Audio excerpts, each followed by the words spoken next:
স্বাগত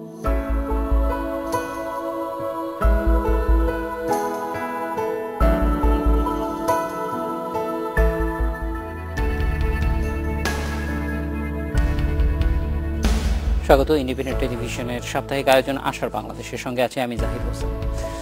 খ্যাতিমান শিক্ষক, গবেষক ও প্রাবন্ধিক, ঢাকা বিশ্ববিদ্যালয়ের এমিরিটাস অধ্যাপক ডক্টর সিরাজুল ইসলাম চৌধুরী শুক্রবার ছিল তার ৮২তম জন্মদিন। বিশ্ববিদ্যালয়ের অধ্যাপক পদ থেকে অবসর গ্রহণের পর বর্তমানে সাহিত্য ও সংস্কৃতি বিষয়ক ত্রৈমাসিক পত্রিকা নতুন দিগন্ত সম্পাদনা করছেন। তার রচিত বইয়ের সংখ্যা ১০০-র বেশি। এর মধ্যে প্রবন্ধ ছাড়াও রয়েছে অনুবাদ ও কথা সাহিত্যের বই। শিক্ষক হিসেবে জ্ঞানের আলো ছড়ানোর পাশাপাশি লেখনীর মাধ্যমে সমাজের অন্যায়ের বিরুদ্ধে প্রতিবাদে অবিচল থেকেছেন ডক্টর সিরাজুল ইসলাম চৌধুরী।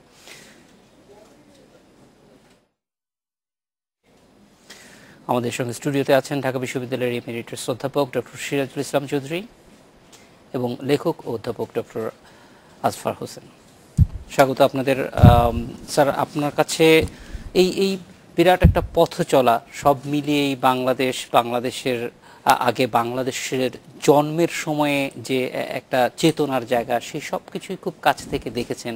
ঢাকা বিশ্ববিদ্যালয়কে কাছ থেকে দেখেছেন, সমাজকে কাছ থেকে দেখেছেন, আমাদের মতো তরুণদেরকে কাছ থেকে দেখেছেন। সব মিলিয়ে আজকে একটু জানতে চাই যে এই পুরো সময়টা, এই দেখাটা থেকে সামনের দিকে দেখা, কারণ আমরা সবাই কিন্তু সামনে সমান দেখতে পাই না, সেই জায়গাটায় আমরা আজকে সব একটু বেশি করে আপনার কাছ থেকে চাইবো যে সামনের দিকে দেখা, আমাদের বাংলাদেশটা কোথায় যাচ্ছে, কোন দিকে যাচ্ছে। সব ক্ষেত্রেই যে আমাদের প্রত্যাশার খুব কাছাকাছি যেতে পারছে তা না, কিন্তু তারপরেও আমরা সেটাকে নিয়ে অনেক বেশি আশাবাদী। দেশটাকে নিয়ে আমাদের স্বপ্ন সবসময় অনেক বড়। তো সিরাজুল ইসলাম চৌধুরী, একটু এই শুভক্ষণে, জন্মদিন যদিও গতকাল উদযাপিত ছিল, কিন্তু এই দিনটিকে ঘিরে আমরা একটু স্মরণ করতে চাই কিভাবে এই সময়টাকে আপনি পার করে এসেছেন এবং সেইখান থেকে কোন কোন জিনিসগুলি আপনাকে অনেক বেশি আলোড়িত করে, রাজনৈতিক, সামাজিক এবং অন্যান্য বিষয়। আপনার কাছ থেকে একটু শুনতে চাই। না, এটা তো ঘটনাবহুল সময়। আমরা দুবার স্বাধীনতা দেখলাম, একটা ৪৭ সালে, এবার একটা ৭১ সালে। এর মধ্যে গুণগত পার্থক্য আছে। ৪৭-এর স্বাধীনতা আর ৭১-এর স্বাধীনতাকে আমরা আলাদা করে দেখি এবং দেখার কারণ আছে। কিন্তু এই দুটো স্বাধীনতার মধ্য দিয়েই আমাদের প্রত্যাশা জেগে উঠেছিল। ৪৭ সালে যেটা ঘটলো সেটা হচ্ছে ক্ষমতার হস্তান্তর হলো। আমরা ওই ক্ষমতার হস্তান্তরের মধ্য দিয়ে যেটা ঘটলো না, সেটা হলো যে সমাজে মৌলিক কাঠামোগত পরিবর্তন হলো না। রাষ্ট্র ছোট হলো, কিন্তু রাষ্ট্রের চরিত্রও বদলালো না, আর সমাজও আগের মতো রইল। সেজন্যই দরকার হয়েছিল যে আরেকটা স্বাধীনতার, এবং ওই স্বাধীনতাটাকে আমরা এই যে দ্বিতীয়বার যখন ৭১-এ আমরা গেলাম, ওইবার ছিল দাঙ্গা, এইবার হলো যুদ্ধ। এবং এই যুদ্ধের মধ্য দিয়ে আমরা একটা নতুন রাষ্ট্র শুধু না, আমরা একটা নতুন সমাজও চাইলাম।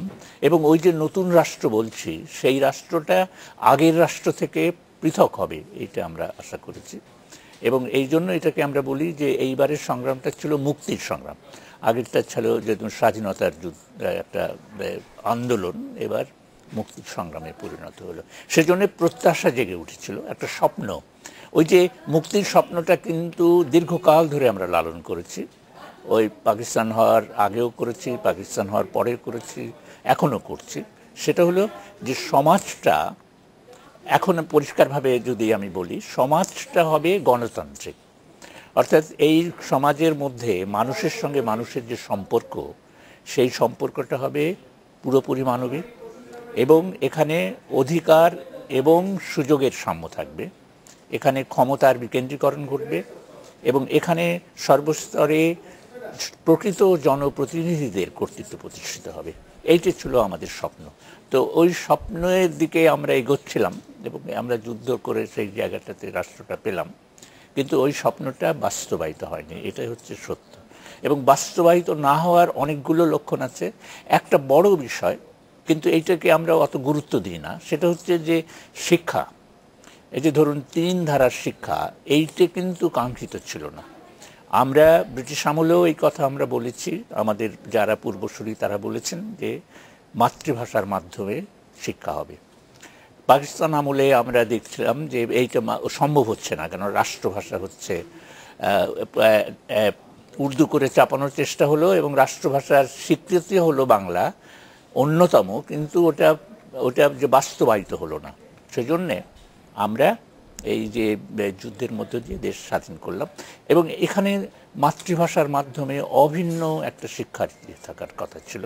3 ধারার শিক্ষা আগেও ছিল, এখন দেখা গেল যে ওই 3 ধারার শিক্ষা কিন্তু আরও পৃথক হয়েছে এবং গভীর হয়েছে ব্যবধান।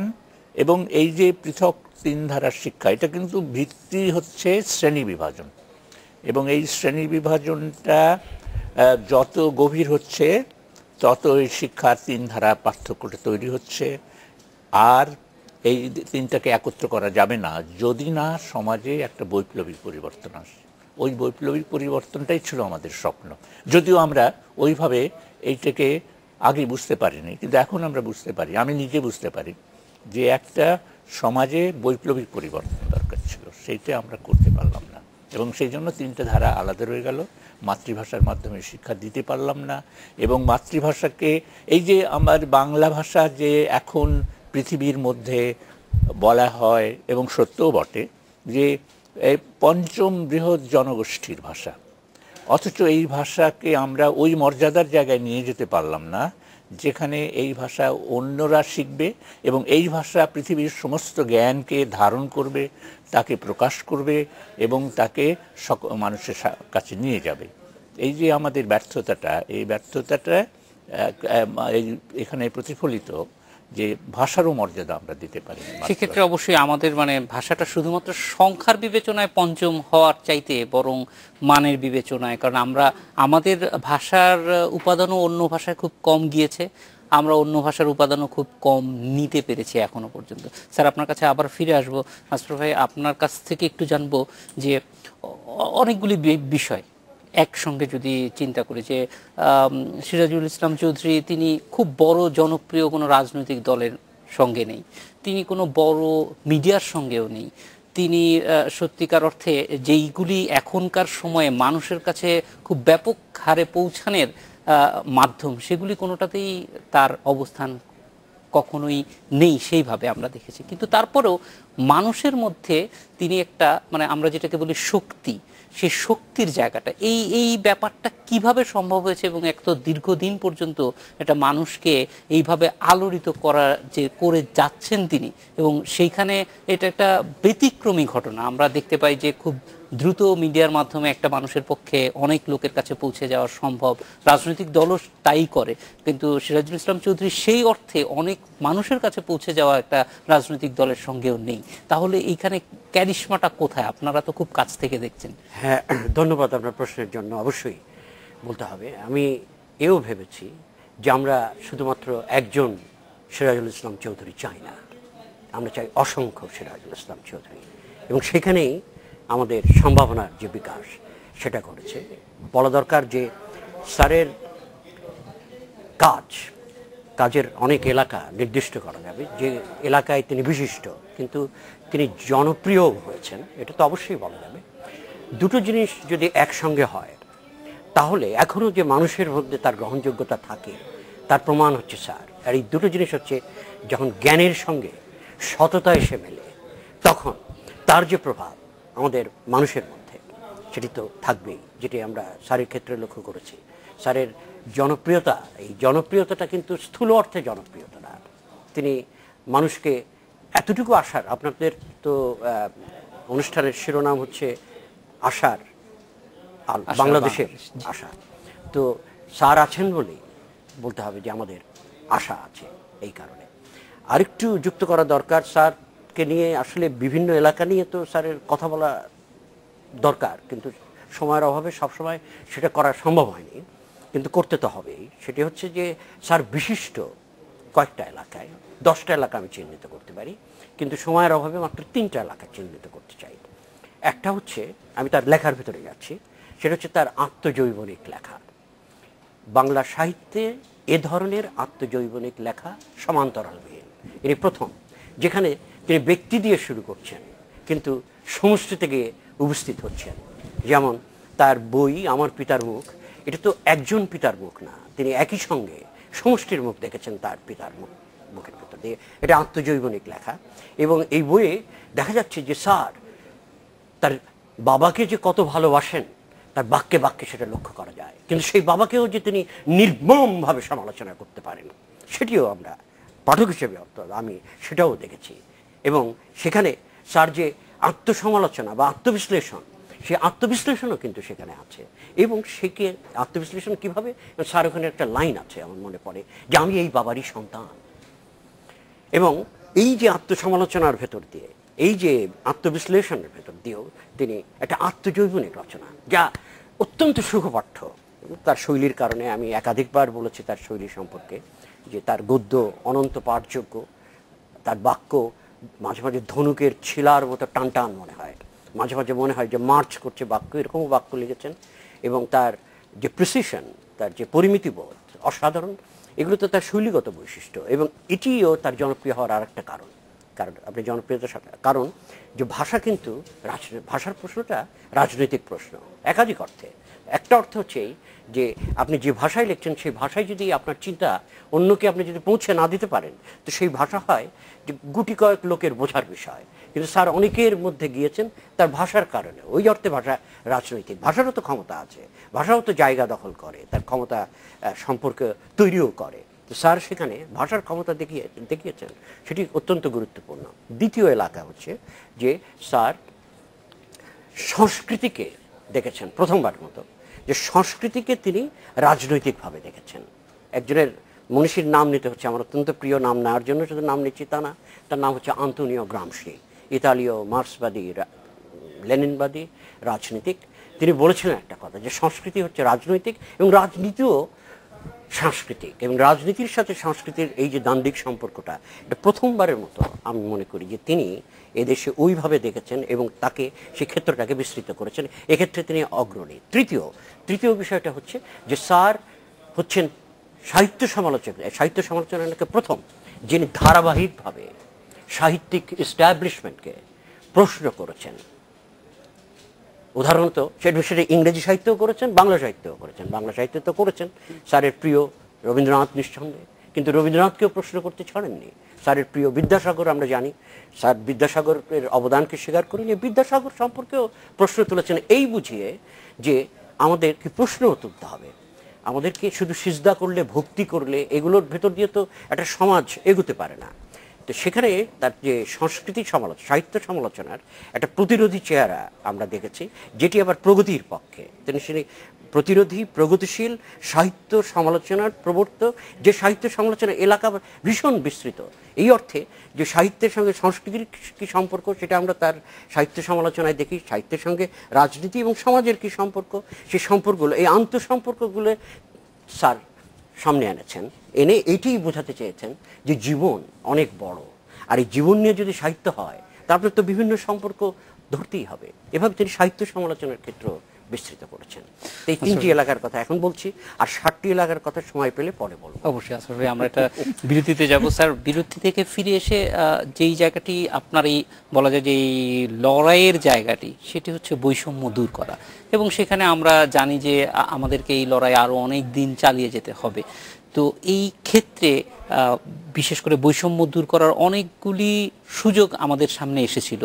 মুক্তিযুদ্ধ একটা বড় সুযোগ, কিন্তু সেই সুযোগটা আমরা যদি দেখি এখনো পর্যন্ত পূর্ণ মাত্রায়, অনেকেই হয়তো আত্মতুষ্টিতে ভোগে যে আমরা সামনের দিকে এগিয়ে যাচ্ছি অনেকগুলি সংখ্যাতাত্ত্বিক অর্জন দিয়ে অথবা অর্থনীতির কিছু ইন্ডিকেটরস দিয়ে বোঝার চেষ্টা করি যে আমরা এগিয়ে যাচ্ছি, কিন্তু মূল যেই আকাঙ্ক্ষাটা বৈষম্য দূর করার আকাঙ্ক্ষা, সেখানে আমরা হয়তো অতটা মানে তৎপর না।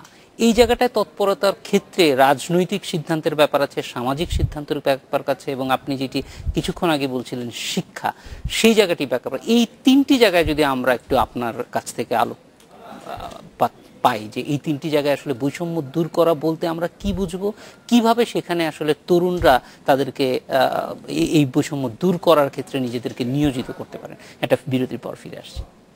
আজকে আশার বাংলাদেশে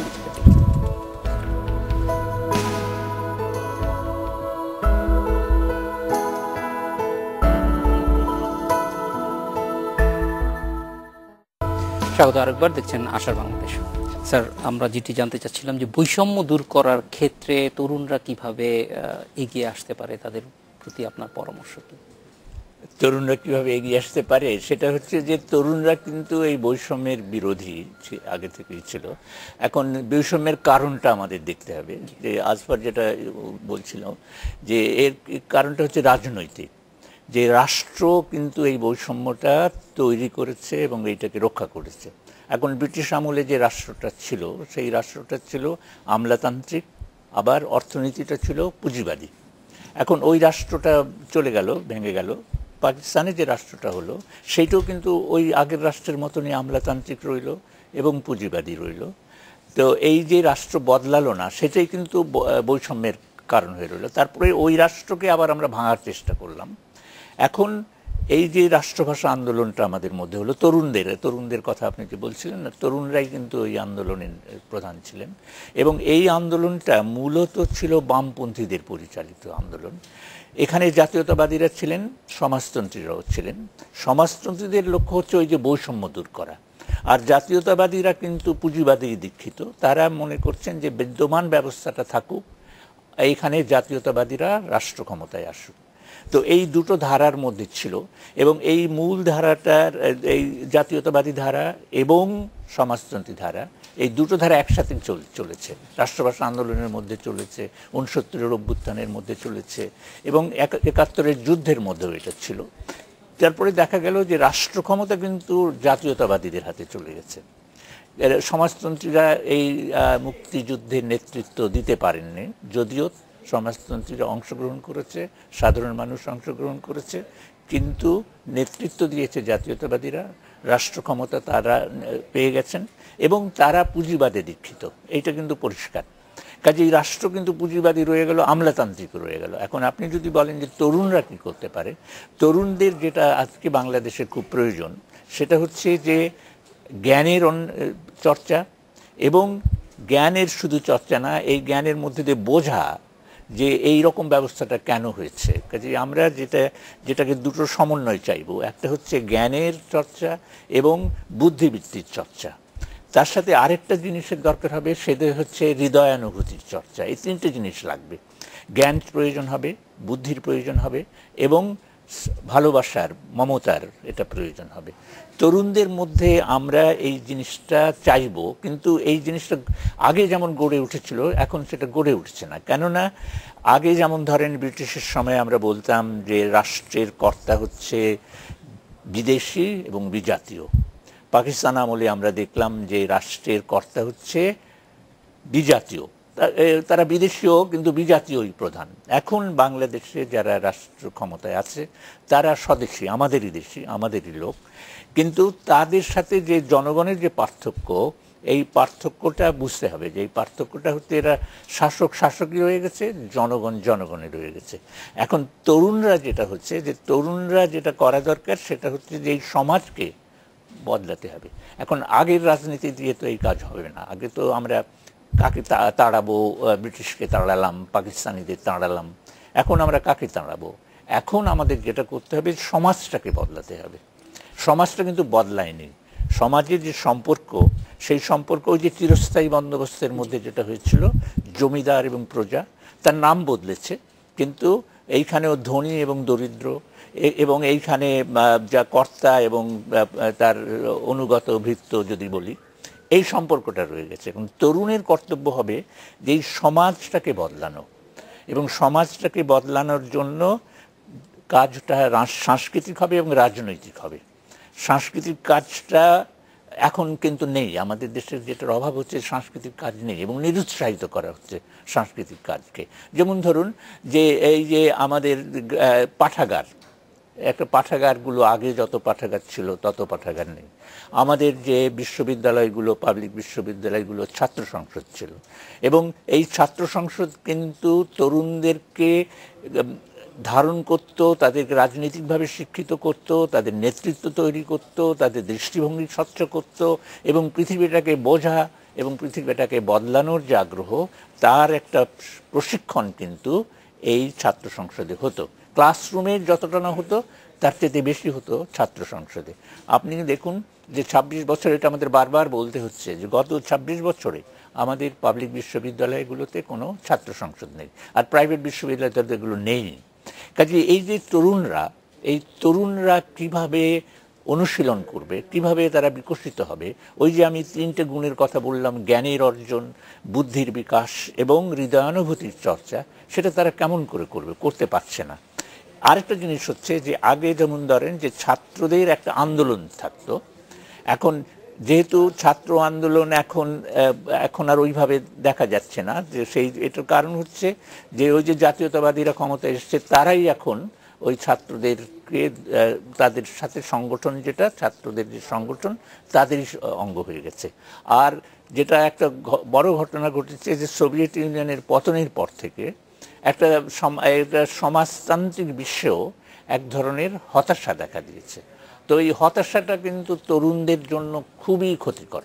আমি খুবই গুরুত্ব দেব যে এই হতাশাটা, যেমন ধরেন যুদ্ধে যদি হতাশা অস্ত্রের চাইতেও, মারণাস্ত্র, শত্রুপক্ষের মারণাস্ত্রের চাইতেও নিজের ভেতরে যে হতাশা, সেইটা অনেক বেশি দুর্বল করে দেয়, অনেক বেশি আমাদেরকে পরাজয়ের দিকে নিয়ে যায়। এখন তরুণদের মধ্যে হতাশা দেখা দিয়েছে, তরুণরা এখন দেখা যাচ্ছে মাদকাসক্ত দেখা দিয়েছে, তারা ছিনতাই করছে, তারা সুস্থ বিনোদন পাচ্ছে না, এবং তাদের মধ্যে ওই যে অনুশীলন, জ্ঞানের অনুশীলন বলি, বুদ্ধিবৃত্তির অনুশীলন বলি, বা হৃদয়ানুভূতির অনুশীলন বলি, এইগুলো হচ্ছে না। কাজে এই জায়গাগুলোকে আমাদের বুঝতে হবে যে তরুণরা নিজেরাই এটা যেহেতু পারবে না, কেবল যে তরুণদের ওপরে আমরা ভরসা করবো তা না, তরুণরাই করবে, কিন্তু যারা আমরা প্রবীণ, যারা বয়স্ক, তাদেরও দায়িত্ব আছে যে এই জায়গাটাকে বুঝে নেওয়া, যে এইটাকে বদলাতে হবে, এই ব্যবস্থাটাকে বদলাতে হবে। সমাজকে আমরা বদলাতে পারিনি, আমরা রাষ্ট্র ভাঙলাম, বড় রাষ্ট্র ভেঙে ছোট রাষ্ট্র করেছি, ছোট রাষ্ট্রকে ভেঙে আরও ছোট রাষ্ট্র করেছি, কিন্তু রাষ্ট্রের ভেতরে যে সমাজ আছে সেই সমাজটাকে আমরা বদলাতে পারিনি। স্যার অবশ্যই আসফার ভাই, আপনার কাছে একটা বিরতির পর ফিরে আসব। আমি যতটুকু বুঝছি সেখানে ওই জায়গাটাই গিয়ে যে আমরা আসলে নিজেরা কতটুকু নিজেকে আত্মজিজ্ঞাসার জায়গাটি এখন অনেক বড় হয়ে উঠছে, যে আমরা নিজেদেরকে চিনতে পারছি কিনা, অন্তত আমাদের রাজনৈতিক যেই চরিত্রটি এখনকার রাষ্ট্র ধারণ করছে সেখানে আমার অবস্থান কি, এবং যারা আমাদেরকে শাসন করছে তাদের অবস্থান কি, সেখানকার যে পার্থক্যের কথা স্যার বললেন, সেইটা আমরা তরুণরা কতটুকু বুঝতে পারছি, এবং বুঝতে পারলেই তো আমরা তার বিষয়ে প্রশ্নগুলি করব। আমাদের শিক্ষা ব্যবস্থায় কিন্তু এখন প্রশ্ন করার জায়গাটিও খুব কমে এসেছে, কারণ প্রশ্ন করার জন্য আপনার অবশ্যই জ্ঞান দরকার, যেটি স্যার বলছেন যে জ্ঞানের চর্চাটা অনেক কমে গেছে। ফলে সেক্ষেত্রে আমরা অনেকখানি বলা যায় যে একটা চক্রের মধ্যে ঘুরপাক খাওয়া শুরু করেছি, এবং এটি থেকে অবশ্যই আমাদের বের হয়ে আসতে হবে। আমরা একটু জানতে চাইবো যে বের হয়ে আসার পথগুলিও স্যার বলেছেন, এবং আপনার কাছ থেকেও একটু জানতে চাইবো যে সেই ক্ষেত্রে কি করণীয় আছে। একটা বিরতির পর ফিরে আসছি। আশা বাংলাদেশে নিচ্ছে একটা বিরতি।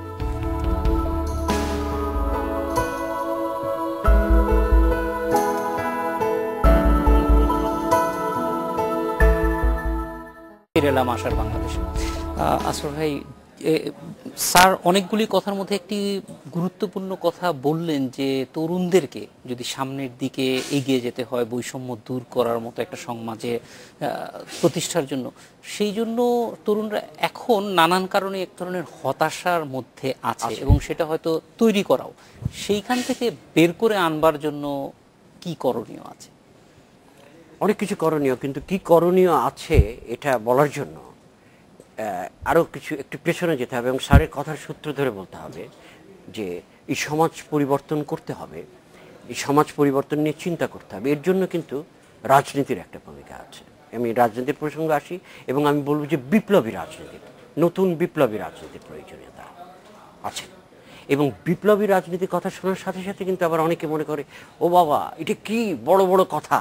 এরা যারা বলে তারা আসলেই কিন্তু সমাজের অগ্রগতি চায় না, রাজনীতির অগ্রগতি চায় না, তারা নিজেদের ক্ষমতা টিকিয়ে রাখার স্বার্থেই তখন তারা ধিক্কার দেয় যে বিপ্লবী রাজনীতিটা খুব বড় বড় কথা হলো।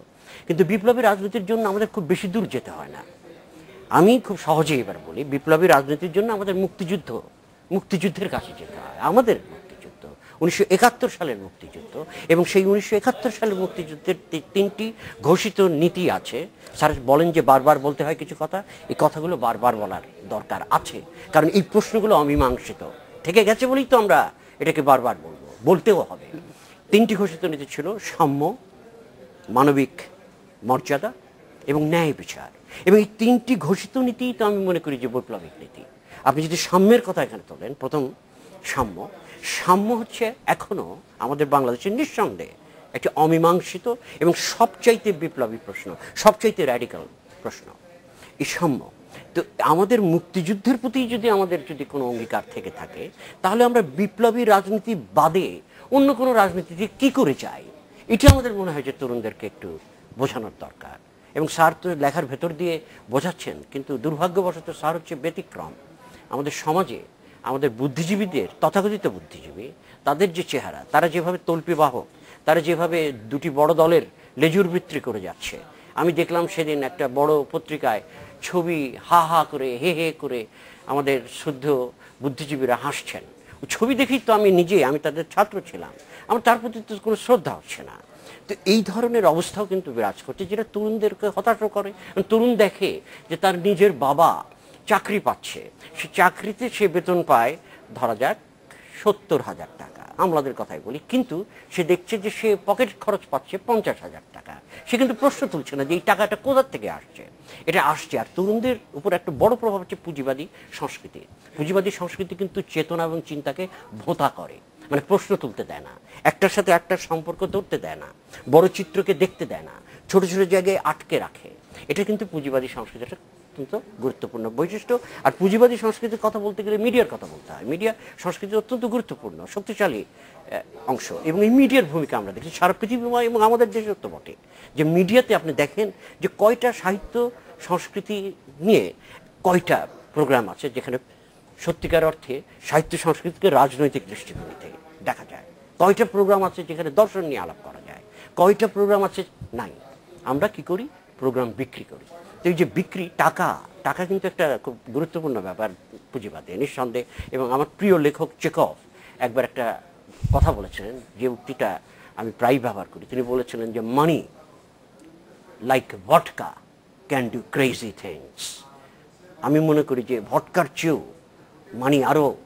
টাকা আরও অদ্ভুত ঘটনা ঘটাতে পারে। এই টাকার প্রভাব, টাকামুখিতা, বাজারমুখিতা, এটা তৈরি হচ্ছে, এটা পুঁজিবাদী সংস্কৃতি অংশ। সুতরাং আমার তো মনে হয় যে পুঁজিবাদকে বদলিয়ে নতুন সমাজ গড়ার ব্যাপারে পুঁজিবাদকে তো আমাদেরকে রাখতে হবে এবং তাকে প্রশ্ন করতে হবে। এবং সেটা করার জন্য আমাদের শিক্ষা ব্যবস্থার মধ্যেও যে পুঁজিবাদ নিয়ে শিক্ষা দেওয়া হয় তা কিন্তু না। পুঁজিবাদ নিয়েও যে শিক্ষা, রাজনৈতিক অর্থনীতি নিয়ে খুব কম কোর্স আছে আমাদের শিক্ষা ব্যবস্থায়। তো শিক্ষা ব্যবস্থায় সমস্যা, যার কথা স্যার আগেই বলেছেন। অর্থাৎ যে কথাটা আমি বলতে চাচ্ছি সেটা হচ্ছে যে একটা নতুন বিপ্লবী রাজনীতির দরকার আছে এবং তরুণদেরকে এখানে ইনভলভ করার জন্য আপনাদেরও করণীয় আছে। সবাই মিলে অবশ্যই আমাদের সবাই মিলে করতে হবে। আপনার প্রোগ্রামটা এই মুখী করতে হবে, সেটা কতটা করতে পারবেন সেটা আপনাকেও জিজ্ঞেস করতে হবে। অবশ্যই তরুণদেরকে সম্পৃক্ত করতে হবে যেন এই পরিবর্তনের জন্য তারা প্রস্তুত হয় এবং মুক্তিযুদ্ধের প্রতি নিবেদিত হয়। অবশ্যই আসর ভাই, আমরা আরো একটা বিরতিতে যাব, ফিরে আসছি একটু পরে। আসর বাংলাদেশের নিচে আরো যাব।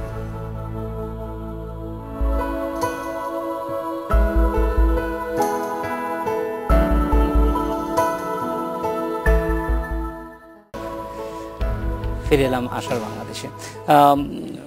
অধ্যাপক সিরাজুল ইসলাম চৌধুরী, খুব সংক্ষেপেই জানতে চাইবো, আমাদের সময় শেষ হয়ে এসেছে, কিন্তু তারপরে তরুণদের অনেক চ্যালেঞ্জের কথা বললেন, কিন্তু আশার জায়গাটি, কারণ তরুণরা শেষ পর্যন্ত স্বপ্নের মধ্যে দিয়েই সামনের দিকে এগিয়ে যেতে চায়, স্বপ্নের জায়গাগুলি কোথায় বাংলাদেশের তরুণদের? এই যে স্বপ্ন ব্যাপারটা খুবই গুরুত্বপূর্ণ। আপনি যদি স্বপ্ন না থাকে তাহলে কিন্তু দুঃস্বপ্ন আক্রমণ করে আপনাকে। তো সমষ্টিগত মুক্তির স্বপ্নটাই আমরা লালন করেছি। উন্নতি বলি আর মুক্তি বলি, এইটা সমষ্টিগত ছিল, যে আমরা ব্রিটিশ আমলে স্বপ্ন দেখেছি যে আমরা সমষ্টিগতভাবে উন্নত হব, পাকিস্তান আমলের স্বপ্ন দেখেছি, মুক্তিযুদ্ধের সময় স্বপ্ন দেখেছি। এই সমস্ত স্বপ্নই ছিল সমষ্টিগত স্বপ্ন এবং আমরা নিজের উন্নতির সঙ্গে সকলের উন্নতিকে মিলিয়ে দেখতে চেয়েছি। আমরা এইটা বুঝেছি যে আমার ব্যক্তিগত যে অগ্রগতি সেইটা নিহিত আছে সকলের অগ্রগতির মধ্যে। তো ওইটা ছিল মুক্তিযুদ্ধের মধ্যে আমাদের মূল একটা প্রবাহ এবং মূল ধারা, যে স্বপ্ন, একটা নতুন সমাজের স্বপ্ন। সকলে এক হয়ে গেছে, শ্রেণী বিভাজন নেই। তারপরে এই যে যখনই আমরা স্বাধীন হলাম, যখন আমরা নতুন রাষ্ট্র পেলাম, তখন ওই স্বপ্নটা কিন্তু ভেঙে গেল, সমষ্টিগত স্বপ্নটা ভেঙে গেল, স্বপ্নগুলো সব ব্যক্তিগত হয়ে গেল। এবং এইটা একটা মারাত্মক ব্যাপার। যখন ব্যক্তিগত স্বপ্ন ওই প্রধান হয়ে দাঁড়ায়, তখন সেই স্বপ্ন, ওই যে সমষ্টিগত স্বপ্ন, সেইটাকে আঘাত করে, সেটাকে ভেঙে দেয়। আমাদের এখানে সেইটাই ঘটেছে, যে প্রত্যেকে আমরা ব্যক্তিগত উন্নতির কথা ভাবছি, আমরা প্রত্যেকে দ্রুত যেতে চাচ্ছি, আমরা প্রত্যেকে গাড়ি নিয়ে আসতেছি, এবং তার ফলে হচ্ছে কি যে আমাদের চলমানতা হচ্ছে না, আমরা আটকে যাচ্ছি। অনেক গাড়ি আছে কিন্তু গাড়িগুলো চলছে না। এই যে গাড়ি, এই যে এটা একটা মানে প্রচুর ব্যক্তিগত গাড়ি আছে কিন্তু গণপরিবহন নেই, এবং মানুষ দাঁড়িয়ে আছে, একদিকে একজন লোক একটা গাড়িতে যাচ্ছে কিন্তু সেও আগাতে পারছে না। কিন্তু ওই যে একজনে, আমি একটা গাড়িতে বসে আছি, আমি কিন্তু এগোতে পারছি না, আটকে আছি। পরিবহন না থাকলে কেমন করে এগোবো? ওই যে পরিবহনের কথা আপনি বললেন, এবং ব্যক্তিগত গাড়ির কথা যদি বললেন, এইটাই কিন্তু প্রতীকের মতো, যে আমরা উন্নতি বলতে আমার ওই নিজের গাড়িটার কথা ভাবছি। আমি ভাবছি না যে এই গাড়ি কোন রাস্তা দিয়ে চলবে, এবং এত শত শত গাড়ি যদি চলতে, গাড়িটা নিয়ে আমি কোথায় যাব, এবং আমি তো ক্রমাগত অচল হয়ে যাচ্ছি। কাজেই ওই সমষ্টিগত স্বপ্নটাকে সামনে আনতে হবে, এবং এই স্বপ্নটাকে যদি সামনে না আনি, তাহলে উদ্দীপনা তৈরি হবে না, এবং মানুষের মধ্যে একটা যে আগ্রহ সমাজকে বদলাবার বা একসাথে কাজ করার, এইটা তৈরি হবে না। এই স্বপ্নটা খুব জরুরি, এবং আমরা কিন্তু এই স্বপ্নকে ভেঙে দিচ্ছি, এই স্বপ্নকে লালন করতে দিচ্ছি না। এবং উন্নতির যে ধারণা, সেই ধারণা একটা ভ্রান্ত ধারণা। উন্নতি, আমরা একটা উপমা আমার কাছে সবসময় আমি বারবার ব্যবহার করি, সেটা হচ্ছে যে উন্নতিটা একটা পাহাড়ের মতো হচ্ছে। উন্নতি তো আমার হওয়া উচিত ছিল নদীর মতো, প্রবহমান, সব জায়গায় যাবে, সকলকে স্পর্শ করবে, যে উর্বরতা সৃষ্টি করবে, একটা মুক্তির আনন্দ আনবে। সেইটা তো আমরা করতে পারছি না। আমার মনে হয় যে এই জায়গাটা যদি আমরা সবাই একসঙ্গে বুঝি, আসফার ভাই, আমাদের সময় শেষ হয়ে গেছে, এইটি খুবই গুরুত্বপূর্ণ, যে উন্নতিটা সবার কাছে পৌঁছে দেওয়া, এবং আমার উন্নতির জায়গায় যদি আমাদের উন্নতির কথা আমরা সবাই মিলে ভাবতে পারি, তাহলে হয়তো আমরা যেই উদ্দেশ্যে, যে বৈষম্যহীন সমাজের কথা বলছি, স্যার যেই বৈষম্যহীন স্বপ্ন দেখছেন, সেটি আমাদের সবার স্বপ্ন হবে। আফসার হোসেন এবং সিরাজুল ইসলাম চৌধুরী, আপনাদের দুজনকে অনেক ধন্যবাদ আমাদের সঙ্গে যোগ দেওয়ার জন্য। আপনাকেও ধন্যবাদ। এই ছিল আজকের আশার বাংলাদেশে। দেখা হবে আগামী শনিবার একই সময়। শুভরাত্রি।